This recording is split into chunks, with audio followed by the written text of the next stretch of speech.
Drone based detection system machine കണ്ടെത്തിയാൽ പോലും, lorry കണ്ടെത്തിയാൽ പോലും അതിലേക്ക് സ്കൂബ ഡൈവേഴ്സിന് കടന്നു ചെല്ലേണ്ടതുണ്ട്.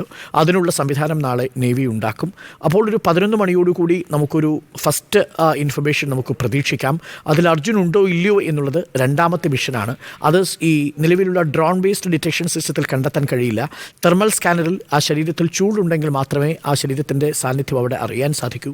അങ്ങനെയാണെങ്കിൽ നാളെ സ്കൂബ ഡൈവേഴ്സിന് ആ ക്യാബിനുള്ളിലേക്ക് കടന്നു ചെല്ലാൻ കഴിയണം. പക്ഷേ ക്യാബിനുള്ളിൽ എന്തൊക്കെയുണ്ടെന്നതിനെക്കുറിച്ച് വ്യക്തതയില്ല. ആ ധാരണകളൊക്കെ നാളെ ഉണ്ടാവണം. അതിസങ്കീർണമാണ്. അതിനോടൊപ്പം കുത്തിയൊലിച്ചൊഴുകുന്ന പുഴയാണ്. മഴ കാര്യമായി പെയ്യാതിരിക്കണം. അത് സീറോ വിസിബിലിറ്റിയുള്ള മേഖലയാണ്. അതും ചലഞ്ചാണ്. അവിടെ തടിക്കഷ്ണങ്ങൾ ഒരുപക്ഷെ ചിതറിക്കിടപ്പുണ്ടാവും. അത് ഈ സ്കൂബ ഡൈവേഴ്സിന് അപകടകരമായൊരു സാഹചര്യമാണ്. അപ്പോൾ അങ്ങനെ വെല്ലുവിളികൾ നിറഞ്ഞ ഒരു രക്ഷാദൗത്യത്തിലേക്കാണ് നാളെ നമ്മൾ ഉണരാൻ പോകുന്നത്. ആ വെല്ലുവിളികളെ അതിജീവിച്ച് നാളെ ഉച്ചയ്ക്ക് ഗംഗാവാലി പുഴയിൽ നിന്ന് നമ്മുടെ നേവി സ്കൂബ ഡൈവേഴ്സ് അർജുൻ്റെ ശരീരവുമായി അല്ലെങ്കിൽ അർജുനുമായി ഉയർന്നു വരുന്ന കാഴ്ചയ്ക്ക് വേണ്ടിയാണ് നമ്മളെല്ലാവരും കാത്തിരിക്കുന്നത്. ദീപക് മലയമ്മ നമുക്കൊപ്പം ചേരുന്നു. ദീപക് മലയമ്മ, നാളെ നടക്കുന്ന കാര്യങ്ങൾ ഞാൻ പ്രേക്ഷകരോട് വിശദീകരിക്കുകയായിരുന്നു. എല്ലാ പ്രതീക്ഷകളുമുണ്ട്. ഇന്ദ്രബാലൻ വലിയ കോൺഫിഡൻസ് ലൊക്കേറ്റ് ചെയ്യാൻ കഴിയും എന്ന് തന്നെയാണ് പറയുന്നത്. കാലാവസ്ഥയെക്കുറിച്ച് എന്തെങ്കിലും സൂചനകളുണ്ടോ? ഇപ്പോഴെന്താണ് അവിടുത്തെ ഒരു കാലാവസ്ഥ ദീപക്? അരുൺ, നിലവിൽ ശാന്തമായ അന്തരീക്ഷം തന്നെയാണ് ഉള്ളത്.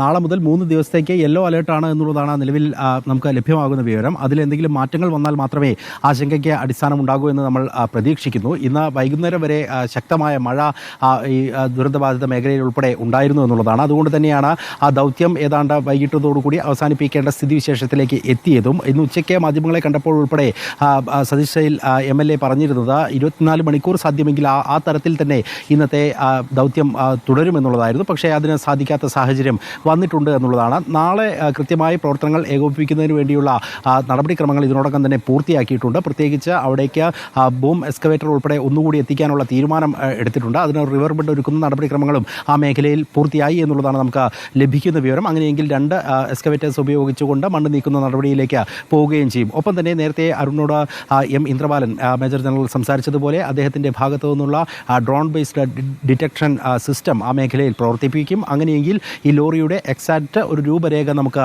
കിട്ടുമെന്ന് തന്നെ കരുതുകയും ചെയ്യുന്നുണ്ട്. രാവിലെ 9:30 തന്നെ അത് ഇവിടേക്ക് എത്തിക്കാനുള്ള നടപടികൾ പൂർത്തിയാക്കിയിട്ടുണ്ട്. രാജധാനി എക്സ്പ്രസ്സിലായിരിക്കും അതിൻ്റെ ബാറ്ററി ഉൾപ്പെടെയുള്ള സംവിധാനങ്ങൾ എത്തുകയും ചെയ്യുക. 11 മണിയോടുകൂടി അതിൻ്റെ പ്രവർത്തനം ഷിരൂരിൽ ആരംഭിക്കാൻ കഴിയുമെന്നാണ് നമ്മൾ പ്രതീക്ഷിക്കുകയും ചെയ്യുന്നത്. ഒപ്പം തന്നെ അർജുനെ കണ്ടെത്തിക്കഴിഞ്ഞാൽ പ്രാഥമികമായി നൽകേണ്ട മെഡിക്കൽ സംവിധാനങ്ങളുമായി ബന്ധപ്പെട്ടുകൊണ്ടുള്ള ആലോചനകളെല്ലാം തന്നെ ഇതിനോടകം പൂർത്തിയാക്കിയിട്ടുണ്ട്. അതുമായി ബന്ധപ്പെട്ടുകൊണ്ട് ജില്ലാ ഭരണകൂടമടക്കം എടുക്കേണ്ട നടപടിക്രമങ്ങൾ സംബന്ധിച്ച ധാരണയിലേക്ക് എത്തുകയും ചെയ്തിട്ടുണ്ട്. ഇങ്ങനെ പൂർണ്ണമായും ഏകോപിപ്പിക്കപ്പെട്ട ഒരു സംവിധാനം എന്നുള്ള നിലയിലാണ് ഈ ഒരു മിഷൻ അവസാന ഘട്ടത്തിലേക്ക് കടക്കുന്നത്. 10ാം നാളിലേക്ക് കടക്കുന്നു. അപ്പോഴും പ്രതീക്ഷയുടെ ഒരു തരിമ്പ് എവിടെയെങ്കിലും അവശേഷിക്കുന്നുണ്ടെങ്കിൽ അത് പൂർണ്ണമായും ആ അർത്ഥത്തിൽ തന്നെ സംഭവിക്കട്ടെ എന്ന് ആശിക്കുകയാണ് മലയാളികളെല്ലാം തന്നെ. അതുകൊണ്ട് തന്നെ നാളെ നമ്മളെല്ലാം കാത്തിരുന്ന ആ കാഴ്ച നമുക്ക് കാണാൻ കഴിയും എന്നുള്ളത് തന്നെയാണ് നമ്മൾ പ്രതീക്ഷിക്കുന്നത്. അർജുനെ കണ്ടെത്താൻ കഴിയുമെന്നുള്ള പ്രതീക്ഷ തന്നെയാണ് എല്ലാവരും പങ്കുവയ്ക്കുകയും ചെയ്യുന്നത്. ആ തരത്തിൽ കാലാവസ്ഥ കൂടി അനുകൂലമായി കഴിഞ്ഞാൽ നാളത്തെ ദൗത്യം പൂർണ്ണ വിജയത്തിലേക്ക് എത്തുമെന്ന് ശുഭാപ്തി വിശ്വാസത്തോടുകൂടി ഈ ഒരു ഘട്ടത്തിൽ നമുക്ക്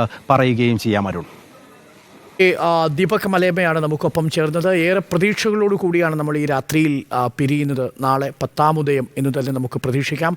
ആ പ്രതീക്ഷ നാളെ നമ്മുടെ പ്രിയപ്പെട്ടവനുമായി ഗംഗാവാലിയുടെ ആഴങ്ങളിൽ നിന്ന് നമ്മുടെ പ്രിയപ്പെട്ട നേവി സ്കൂബ ഡൈവേഴ്സ് ഉയരുന്നതും കാത്തിരിക്കാം. ആ കാഴ്ചയ്ക്ക് വേണ്ടിയാണ് നമ്മൾ കാത്തിരിക്കുന്നത്. നിലവിൽ ജില്ലാ അതോറിറ്റി നമ്മളുടെ ക്യാമറ പ്രവർത്തിപ്പിക്കാനുള്ള അനുമതി നൽകിയിട്ടില്ല. നമ്മൾ ആ അനുമതി തേടിയിട്ടുണ്ട്. ലൈവിൽ തന്നെ ഇന്ദ്രബാലൻ അതിന് സാങ്കേതിക ബുദ്ധിമുട്ടില്ല എന്നറിയിച്ചിട്ടുണ്ട്. തീർച്ചയായും നമുക്ക് SP യുമായി സംസാരിക്കേണ്ടതുണ്ട് ഈ വിഷയത്തിൽ. അങ്ങനെയാണെങ്കിൽ ആ ദൃശ്യങ്ങൾ പ്രേക്ഷകർക്ക് ആദ്യം റിപ്പോർട്ടർ TV തന്നെ എത്തിക്കും.